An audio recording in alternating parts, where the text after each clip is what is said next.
Warning, rage bait. This is going to be one of those topics. So, bare metal, filler, or epoxy? Huge discussion. Everybody got everywhere. Anybody that's ever painted a truck under a shade tree, if you're going back 60 years, I've been painting all this time, or you're a new guy that just started last week, you've all got an opinion on filler or epoxy first. So, I want to hear your guys' thoughts. I've done all kinds of research. I know how I do it, but I want to ask your opinion. So, here's my opinion. I can't wait to see what y'all got to say about my opinion. So, there are issues with it depends on how long that you've been painting cars.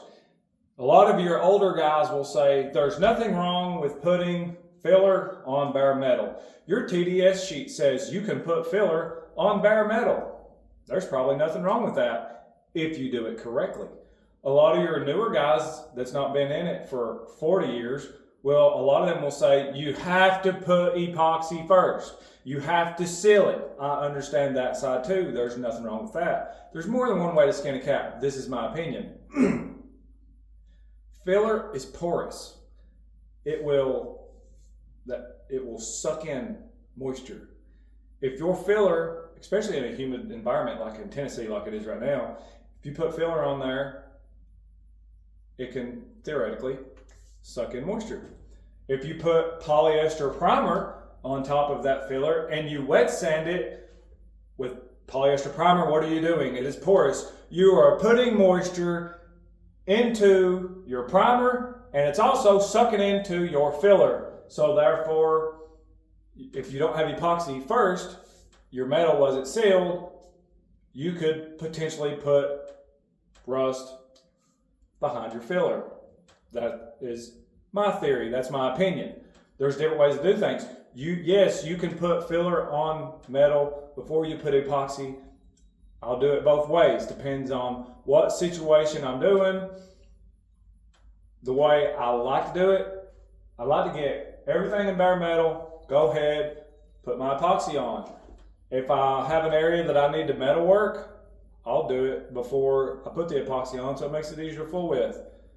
When you have everything in bare metal, it is really important that you get it covered in something very quick because it rusts very, very quickly. Like I said, everybody's going to have a different opinion. That's my opinion. Here at the shop, I'll give you an update of what's going on. A lot of the guys that are following me, I've had a lot of calls and a lot of messages on when can my truck be done, how soon can you get it in, how soon can you get it done. Where here's what's going on. So when I started this social media thing a couple months ago, I didn't realize what it was going to bring along with everything, and that I was going to go faster than what I had in mind. So here's what's going on. I've got 2 guys that I'm about to hire.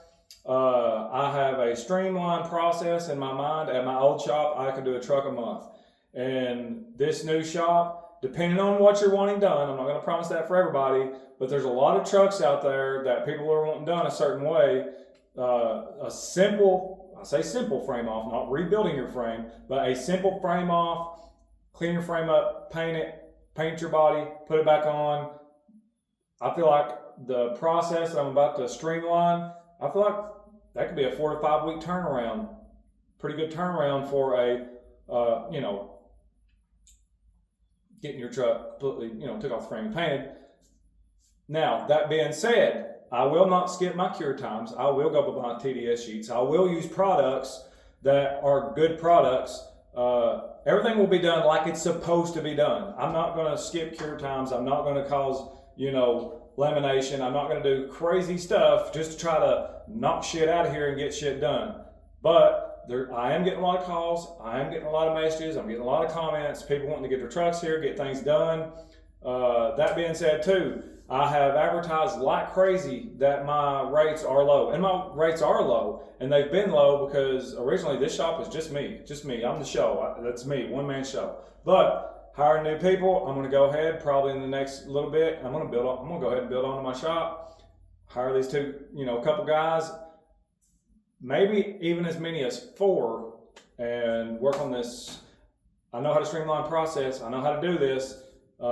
If the trucks come like I'm thinking they're going to, we're going to let's go for it and start building trucks. I know how to build them quickly. I know how to build them correctly. So all that being said about the rates, right now my rates are $30 an hour. A lot of people laugh at that. They're like, you're only charging $30 an hour? You're crazy. That's coming from body shop guys. On the Clyde end, I get, man, you're only charging $30 an hour. I gotta get my truck up there. Well, you better get on the ball, because this is what's going on with my rates. Right now, starting August, right now I'm at $30 an hour. Anything that is here to be done arrives at my shop before August 1st, I will honor $30 an hour. That'll be your rate. If it comes after August 1st, my rate is going to $45 an hour, so I can start getting this kicked off. In either September or October, I'm going to go to $55 an hour, which is still very affordable, but it will eventually go to $65 an hour, probably first of the year sometime. But whatever is on your contract when you come, it don't matter if my rates go up. Whatever is on your contract when your truck gets here, that's the rate you're going to pay. Everything I do is under contract. Everything's on paper. Everything's done correct, right, honest. Every truck I do is going to be on the internet, so maybe you can see everything that I'm doing. You can see I'm not doing things wrong. You can see I'm doing things correctly because I'm showing you everything I do. So this truck right here, like I said, we're going to put epoxy down first. It's bare metal. Then I'm going to do my filler work over top of that. Then we're going to go to an Evercoat high build, and we're going to block it out, get it slick. Hopefully we can do it in a way that we only have to high build it one time. That's the goal. If we have to block it out more, we'll do it again, but that's the goal. We're going to use optics. We're going to try out the optics. I've used Evercoat before, not tried the optics. We're going to try it. It's supposed, built-in guide coat.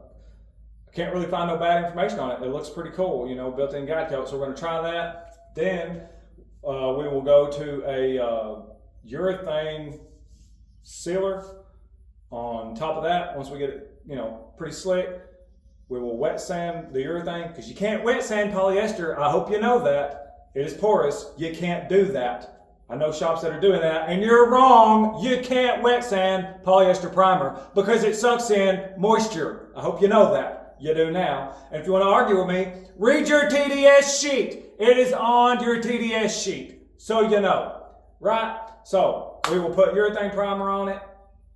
We'll wet sand it with big goals of not going through our urethane into our polyester because, like I said, you don't want it getting wet. So once we get to that point, we'll be ready to lay some spray. This baby's going to be black. It's going to be a beautiful truck. Y'all should see some color within the next week or so. Can't wait to show some color. Peace out.